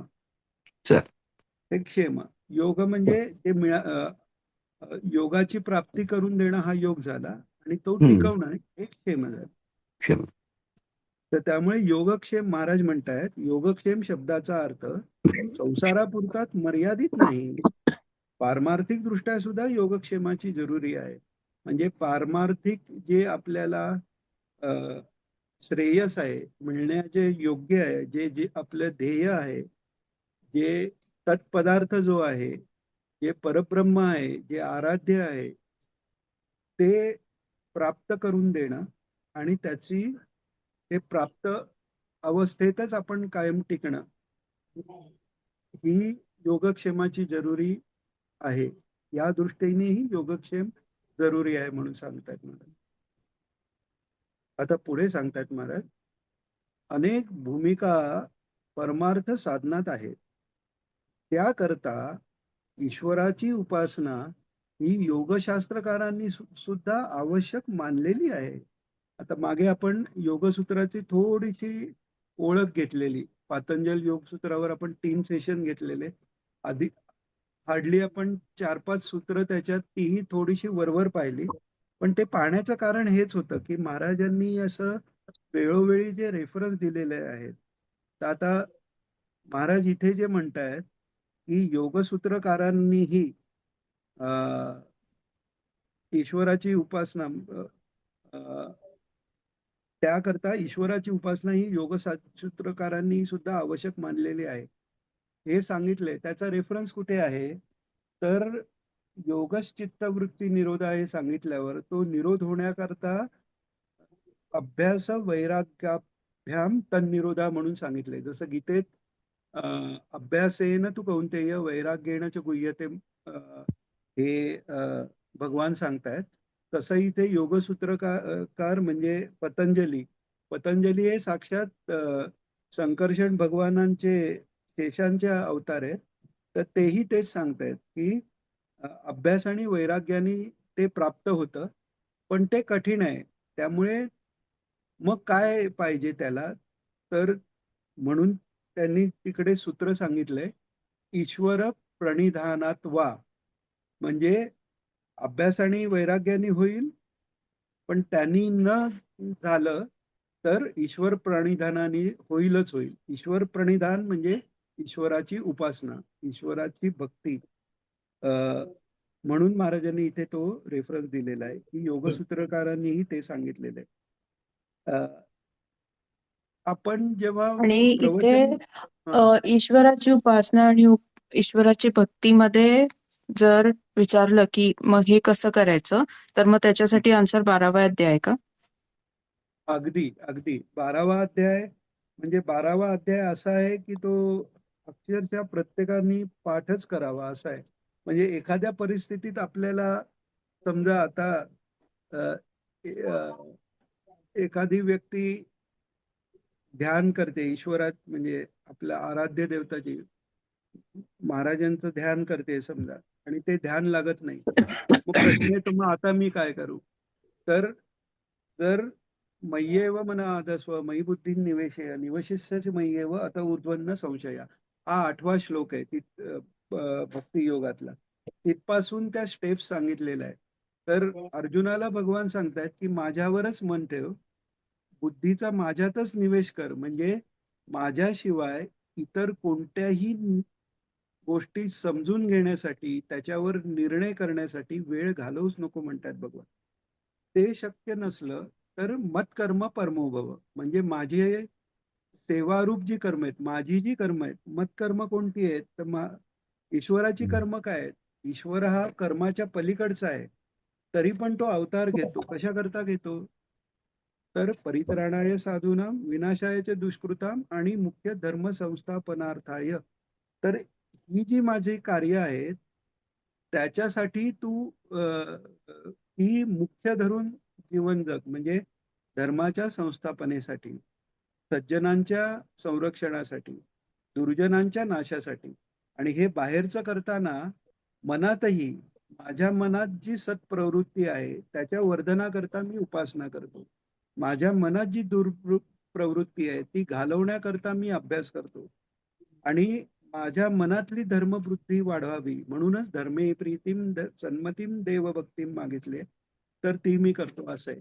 आता ती ईश्वराची सेवा म्हणजे अ, अ, श्रवण मनन चिंतन हे झालं, किंवा ईश्वराचं कार्य, ईश्वराचे कार्यामध्ये अ, अ, ईश्वराचं मंदिर म्हणा, ईश्वराचं साहित्य, संतांचं साहित्य, त्याचा म्हणजे श्रवण कीर्तन भक्ती हे सगळं, तर हे मतकर्म झालं. ते नाही झालं तर पुढे अजून सांगितलंय की जे जे करतोय ते माझी सेवा म्हणून कर. म्हणजे जे काही नित्यकर्म आहे, कमवतोय, नोकरी करतोय, ते पण माझी सेवा म्हणून कर. तेही नाही झालं तर जे काही करतोय ते मला अर्पण कर म्हणून सांगितलं. तर ते अगदी छान करिश्मा, तू छान पॉइंट सांगितला. आणि तू ते विचारायच्या आधी तोच पॉइंट समोर एक ठेवत होतो की महाराजांची प्रवचनं आपण वाचतो तेव्हा तो अर्थ आपल्याला जेव्हा समजतो, त्याच्याबरोबर बाकी प्रवचनातनं किंवा बाकी स्तोत्राच्या ह्याच्यातनं त्यांनी जे सांगितले, तिकडे तिकडे जे सांगितले ते आणि ह्याच्यातला रिलेव्हन्स काय, जसं आता करिश्मानी इथला 12वा अध्यायातला रिलेव्हन्स जसा विचारला, तर तो रिलेव्हन्स जेवढा आपल्याला लावता येईल ना, तेवढं काय होतं, या सगळ्याचा आपण कनेक्टिंग द डॉट म्हणतो ना, तर या सगळ्याचा म्हणून जो इंटिग्रल असा जो ज्याला आपण अध्यात्म म्हणतो, ते पूर्ण तो एक सेन्स येत जातो. म्हणजे तो फक्त शब्दातला नाही, तो एक सेन्स येत जातो. म्हणजे तिकडे महाराज जे सांगितलंय, किंवा आपण मागे हे बघितलं घोरात कष्टाचा विचार करताना की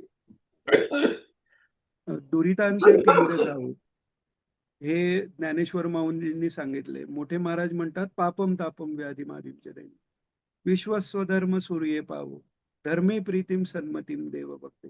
हे जेव्हा आपल्याला लिंक लागते तेव्हा आपल्याला कळतं की सर्व संत महात्मे एकच सांगतायत, कारण ते सर्व एकरूप आहे. त्यामुळे महाराजांच्या प्रवचनाचा खरा जर आपल्याला फायदा करून घ्यायचा असेल तर सर्वात पहिलं म्हणजे ते जसं आपण आता तुम्ही कधी काकांकडे गेलात आणि काकांनी जी प्रवचनं लिहून ठेवलेत, तर ते नुसतं प्रवचन लिहून थांबलेले नाहीयेत. त्या प्रवचनात तो विचार, आता भक्ती किंवा विवेक आहे याच्याबद्दल महाराजांनी जिथे सांगितलेलं आहे त्याचं इंडेक्सिंग पण त्यांनी केलं. आता ही नुसती चिकित्सा नाहीये किंवा हा काही शब्दाचा छल पाडणं नाहीये. सर्वात पहिलं म्हणजे ज्ञानाच्याही पहिलं हे तर प्रेम आहे. म्हणजे महाराजांचे शब्द आहेत. जसं आपल्याला समजा आता एखाद्याला समजा बटाटा आवडतो, तर तो बटाट्याला मीठ लावून खाईल, बटाट्याची काचरा भाजी करून खाईल, मग तो बटाट्याचा सामोसा करून खाईल, बटाटे वडा करून खाईल, वेगवेगळे पदार्थ खाऊन त्या बटाट्याचा आनंद घेईल. जेव्हा प्रेम असतं तेव्हा त्या व्यक्तीबद्दल प्रेम म्हणजे त्याच्या शब्दाबद्दलही प्रेम येतच. आणि ते एकदा आलं की आपण जसं आपण एखाद्याबद्दल प्रेम नसेल तर त्या व्यक्तीचा आपण कशाला विचार करतोय, नाही करत.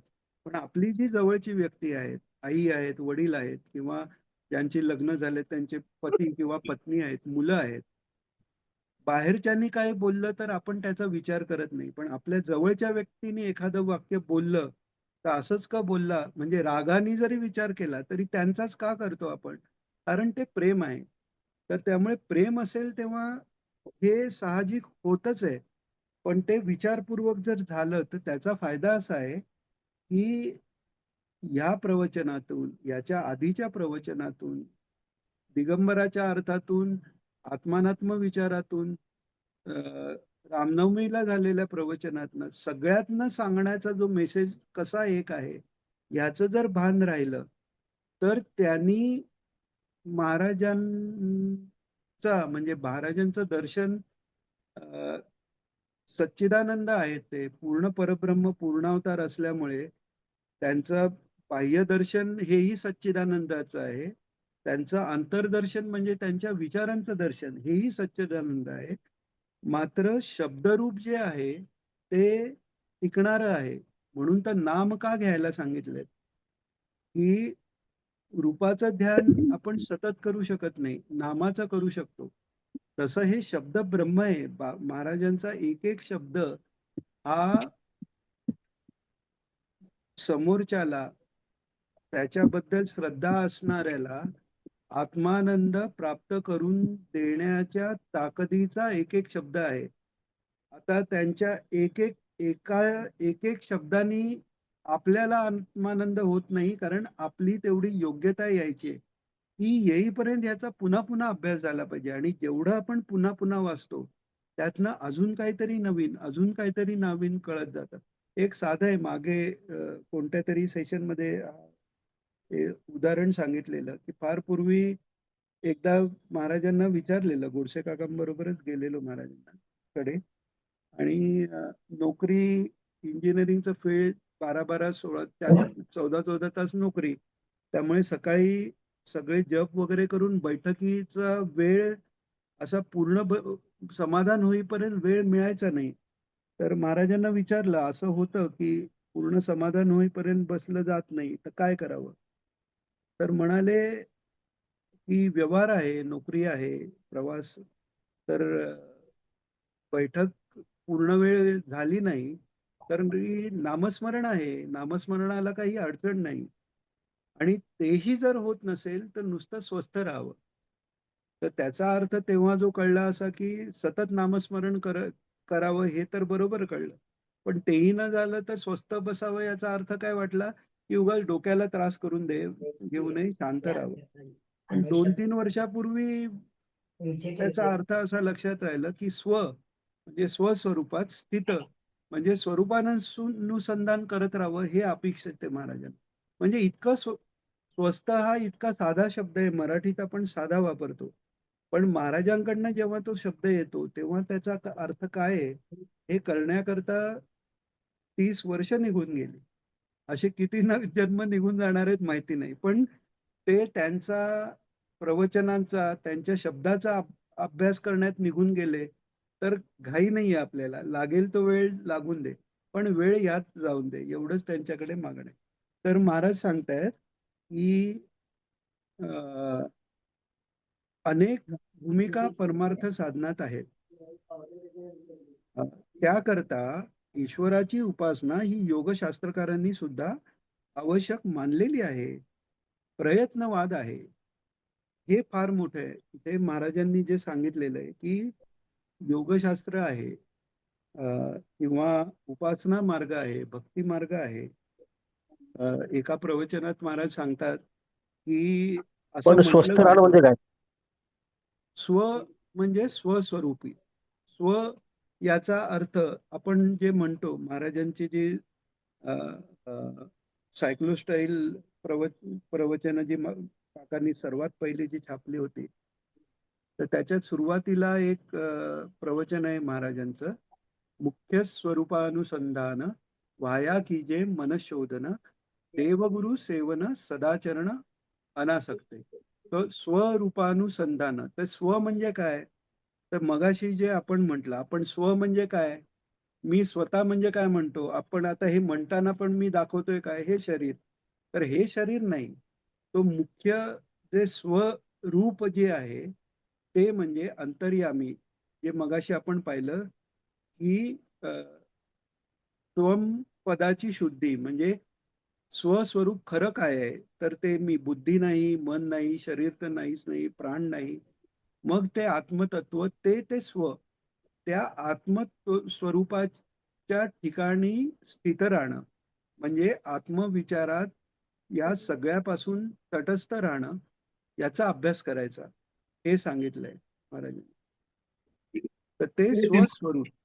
हे बघ, ए, हो काका. मोठ्या महाराजांनी हो मोठ्या महाराजांनी एक स्वतंत्र पुस्तक लिहिलंय याच्यासाठी. हो हो हा, आत्मानात्म विचार म्हणून. हो.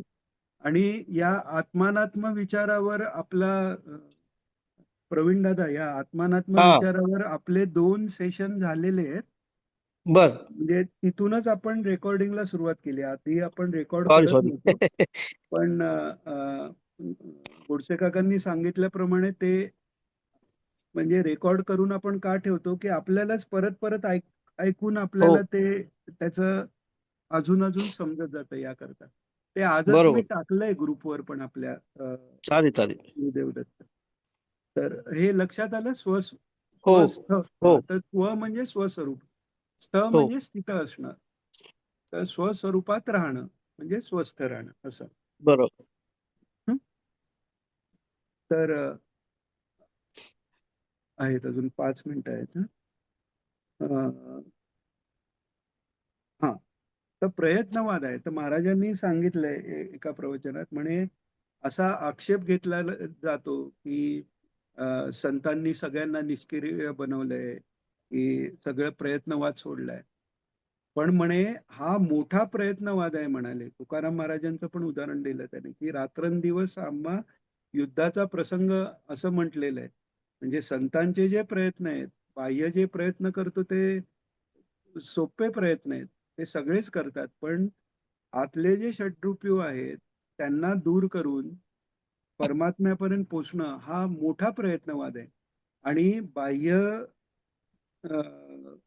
जी सुख आहेत संसारिक, तीही मिळवू नका म्हणत नाहीयेत. महाराज म्हणालेत तेही तुम्ही घ्या, किंबहुना सर्व सुखी म्हणतायत ज्ञानेश्वर महाराज. असं म्हणालेत महाराज, की तीही तुम्ही सुख प्राप्त करून घ्या, पण ते करून त्या परमेश्वराला विसरू नका. किंबहुना सर्व सुखी पूर्ण होऊनी तिन्ही रोखी भजिजो आधी पुरुखी अखंडित म्हणालेत महाराज. तर प्रयत्न, सगळा जो धर्म मार्ग आहे, धर्म हा काय आहे, तर धर्म म्हणजे आपली जी मूळ प्रकृती आहे, आपला जो गुणधर्म आहे. एखाद्याचा रजोगुणी जास्त जर असेल तर त्या रजोगुण आणि सत्वगुणाचा असा ज्याच्यात बॅलन्स असेल तर त्यांना क्षत्रियाचा धर्म येतो, जन्म आहे. सात्विक असेल ब्राह्मणाचा जन्म आहे. कलियुगात आत्ता जे चाललंय ते पाहू नका, कारण कलीच्या योगाने सगळे धर्माचा ऱ्हासच आता झालेला आहे आणि होत चाललेला आहे. पण मूळ हे असं आहे की त्या त्या गुणाप्रमाणे जन्म येतो आणि प्रत्येकाला टेलरमेड धर्म आहे आपला, की जिथे तुम्ही आहात तिथून तिथपर्यंत त्या ईश्वरापर्यंत कसं पोचायचं, असा तो धर्म आहे आणि तीच उपासना आहे. तर तो धर्म हा जो 4 पुरुषार्थामध्ये मध्ये धर्म, अर्थ, काम आणि मोक्ष. तर धर्म हा पुरुषार्थ अशासाठी आहे की त्याच्या योगे अर्थ, काम आणि मोक्ष तिन्ही मिळणारे आहेत. वेदाचा पूर्व भाग आहे ती सगळी सकामोपासनेचा आहे. अमुक एका या पुत्र होण्यासाठी पुत्र काम इष्टी. इष्टी म्हणजे एखाद्या उद्देशाने केलेला यज्ञ. तर पुत्र कामेष्टी म्हणजे पुत्र काम इष्टी. अशा वेगवेगळ्या इष्टी सांगितलेल्या आहेत. वेगवेगळ्या आपले धन वाढावं याच्याकरताही आहे, किंवा आपले संतान वृद्धी करताही आहे. जे वाडीला जे राजाराम म्हणून महाराजांच्या घरात राहायचे अग्निहोत्री, त्यांनी त्यांना 2-3 का 4 मुली वाटतं सुरुवातीला. तर ते एकदा असे याला वाडीला असताना स्टँडवर भेटलेले. तर तेव्हा ते बाबांना म्हणाले की त्यांच्याबरोबर मुली होत्या, तर ह्या तुमच्या मुली का? तर हो म्हणाले. तर तेव्हा ते म्हणाले आता मुलासाठी पुत्रकामेष्टी करतोय म्हणे, कारण हे अग्निहोत्र वगैरे हे सगळं टिकलं पाहिजे. आणि त्यांनी पुत्रकामेष्टी केली पण आणि त्याला झाला पण मुलगा. म्हणजे आजही त्या वेदाचा जो पूर्व भाग आहे, मीमांसा ज्याला म्हणतात, तर त्याच्याप्रमाणे आजही लोकांना अनुभव आहेत.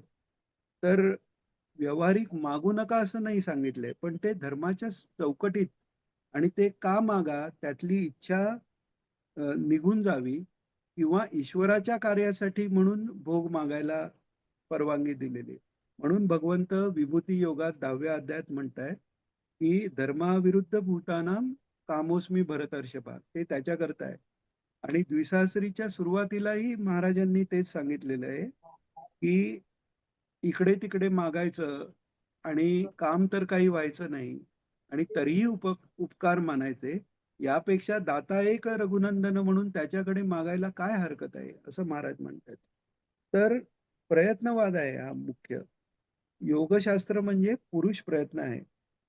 ज्यांनी ते योगशास्त्राचे इंट्रोडक्शन ऐकले नसेल त्यांच्याकरता म्हणजे की वेदांत शास्त्र जे आहे ते जर आपण टेक्स्ट बुक म्हटलं तर योगशास्त्र हे त्याचं प्रॅक्टिकल हँडबुक आहे.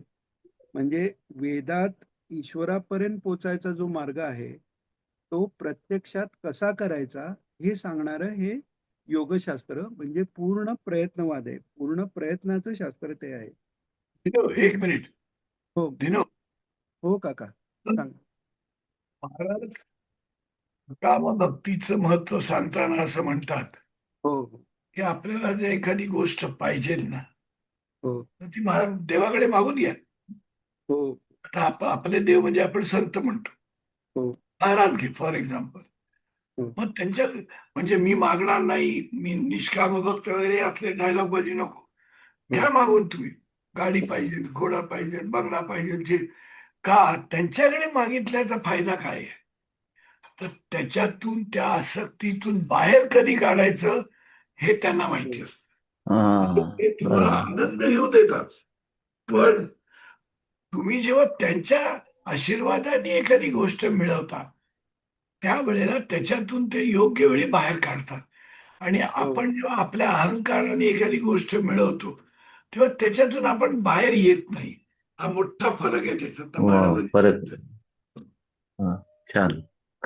ते जे द्विसासरीच्या सुरुवातीला सांगितले मागावं ईश्वराकडे, त्याचं तेच काकांनी तेच सांगितलं की नंतर महाराज म्हणतायत की ईश्वराकडे मागितलं म्हणजे अहंकारही होत नाही आणि जे मागितले त्यात आपण अडकणार नाही ही ईश्वराची जबाबदारी होते म्हणे. त्यांनी दिल्यामुळे ते त्याच्यातनं बाहेर काढतात. आणि दुसरं स्वतः प्रयत्न करताना स्मरण राहत नाही. सकाम भक्तीच्या योगाने का होईना स्मरण राहतं ना. तसंच एकदा म्हणजे आता हे पण बऱ्याच सत्संगाच्या वेळी रिपीट झालं असेल पण इथे त्या संदर्भाला योग्य म्हणून महाराजांना एकदा विचारलेलं की निष्काम कर्म कसं करावं. तर त्यांनी असं पाहिलं ती फार पुढची अवस्था आहे. तोपर्यंत काया वचा मनाने होईल तितकी सात्विक कर्म करावी.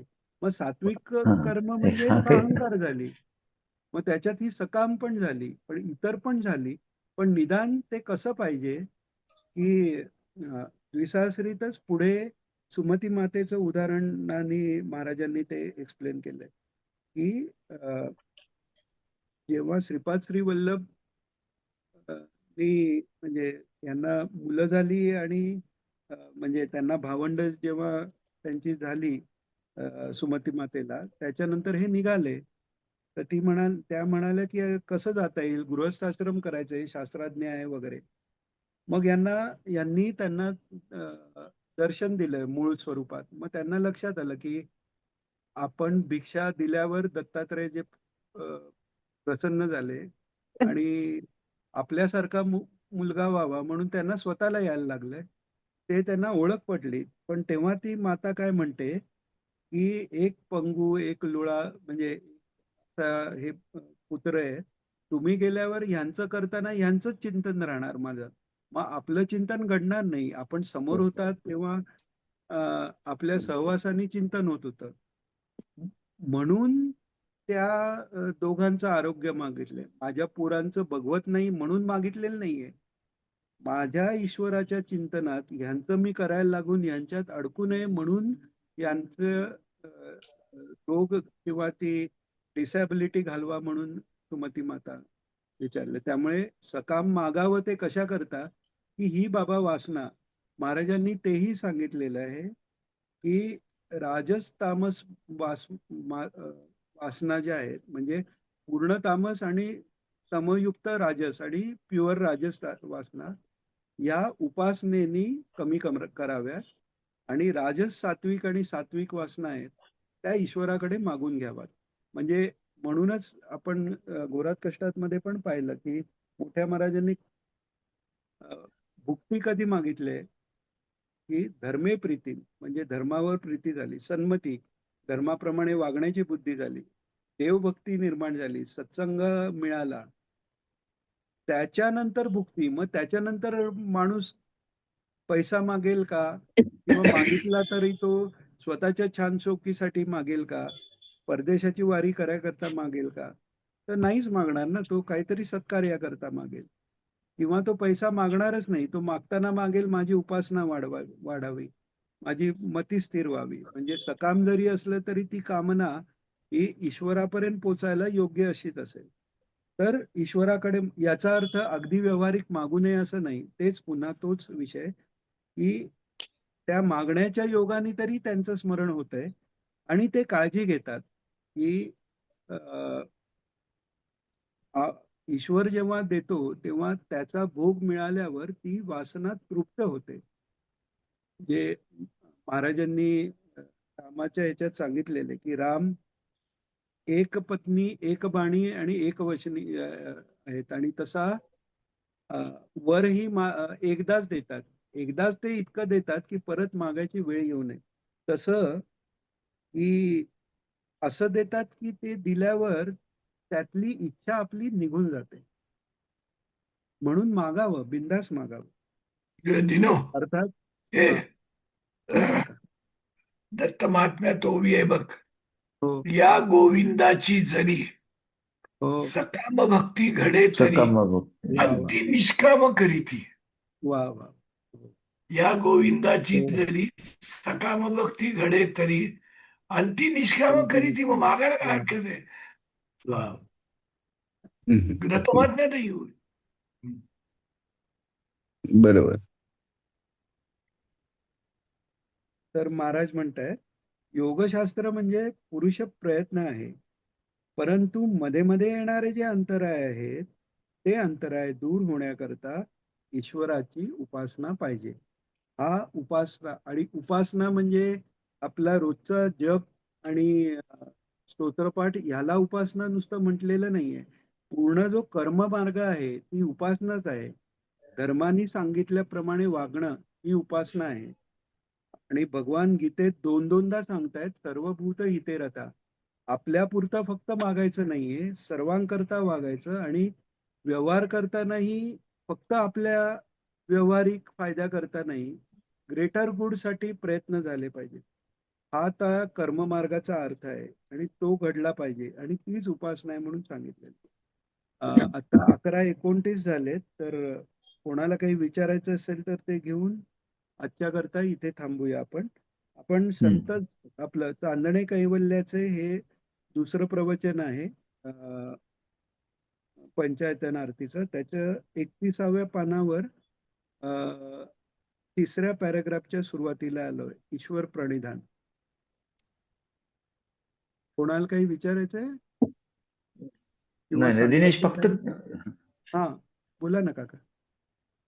दिनेश, फक्त ते शनिवारी आपण आता जे बुद्धीबद्दल घेणार आहे, हो हो, आणि काकांनी ते सांगितलेलं नाही का, ते सांगितलेलं बुद्धीच्या बाबतीत काय काय काका सांगत नव्हते का बुद्धीच्या बाबतीत म्हणजे काही? हा, नाही, बुद्धीच्या बुद्धीच्या ते कर्मानुसारिणी आणि हे हा ते आपण शनिवारी घेणार आहोत ना. बुद्धीचं आपण जे सिरियली आपलं चालू आहे ना बुद्धीच्या विचारावर, तर शनिवारी आपण आता तिकडे ज्ञानाच्या भूमिका पाहतोय. कारण या ज्ञानाच्या भूमिका म्हणजे बुद्धीचं, आता आपण बुद्धीचं संवर्धन कसं तिथपर्यंत आलं, तर तिकडे आपण हे बुद्धी कर्मानुसारिणी घेऊन झालेलं आहे आपलं तिकडे. त्या सुरुवातीच्या व्हिडिओमध्ये आलेलं आहे. पण आता तो विषय परत निघाला म्हणून आपण बुधवारी परत घेऊ ते याच्या वेळी. पण शनिवारी आपण आता त्याच्या पुढे गेलेलो आहोत ऑलरेडी. पुढे गेलेलं. अच्छा, चालेल. आपण पुढचं घेऊ. ओके ओके ओके आता ओके. आपण म्हणजे ज्ञानाची चौथी मला वाटते भूमिका झाली आणि आता पाचवी भूमिका जी असंशक्तीपर्यंत आपण आलेलो आहोत बहुतेक मागच्या वेळी. तर तिथून चल पुढे घेऊ आपलं. चल आता या म्हणजे मध्ये मध्ये निमित्ताने 3-4 टॉपिक ओपन अप झालेत. एक तर बुद्धीच्या ये आधी आपण गोपीगीताला सुरुवात केलेली, पण हे बुद्धीचं बरोबर. आलं त्याच्यामुळे आपल्याला गोपीगीत अजून चांगल्या प्रकारे समजून पण येईल. ते एक समजून पार्ट आहे. पडेल. त्याच्यानंतर आपलं गुरुदेव चरित्र आता हे एक पूर्ण झालं की आपण परत गुरुदेव चरित्र पण कंटिन्यू करू बुधवारी. चल की तिकडचं शनिवारचं बुद्धीचं झालं की मग आपण ते गोपीगीताचं पुढे चालू ठेवू. असं चल चल चालेल. चला. चला. गुरुदेव श्री दत्त. गुरुदेव काका दत्त. नमस्कार करतो. काका नमस्कार. नमस्कार नमस्कार. काका कपाळाला काय लावले? हा, भस्म लावलं होतं ते. ते काय आह. भस्म लावलं होतं ना, त्याच्यामध्ये गंध हा. होत, गंध. त्याच्यामुळे ते अच्छा काळं अच्छा. झालंय. हा. हा हा हा संध्या करताना भस्म लावलं ना, हा नुसतं हा हा. असेल तर ते काय आता, पण काही वेळा त्याच्यात गंध असलं तर ते डाग राहतो. डाग राहतो. बरोबर बरोबर. चालेल.